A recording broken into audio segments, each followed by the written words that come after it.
अस्सलाम वालेकुम नाज़रीन, माया फ़हमी दा ताज तव्हां ॾिसी रहिया आहियो MNN TV न्यूज़। हाज़िर आहिनि हिन वक़्त जो ख़ासि ख़बरूं।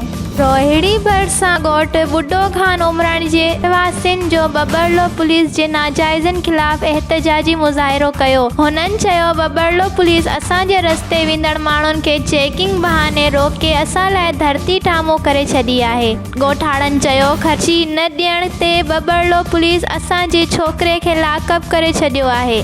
ॻोठु बुड्ढो खान उमराणी जे रहवासी वली मोहम्मद उमराणी, अरबेलो उमराणी, हाजी महराब अली उमराणी ऐं ॿियनि इल्ज़ाम मढ़ियो आहे त 2 ॾींहं अॻु बबरलो पुलिस 2 ॼणनि खे रोके शोबान उमराणी ऐं बशीर उमराणी खे चेकिंग बहाने गाॾी जा काग़ज़ ऐं लाइसेंस न हुजण जो बहानो करे थाणे ते ज़ोरी वठी वञी लाकअप करे छॾियो आहे। मुज़ाहिरनि IG सिंध, DIG सखर ऐं SSP खैरपुर खां मुतालबो कयो आहे त बबरलो पुलिस जे अहिड़े नाजाइज़नि जो नोटिस वठी असांजे बेगुनाह पकड़े ऐं लाकअप कयल माण्हुनि खे आज़ादु कराए ॾिनो वञे। इंसाफ़ न मिलण जी सूरत में एहतजाज जो दाइरो वधायो वेंदो।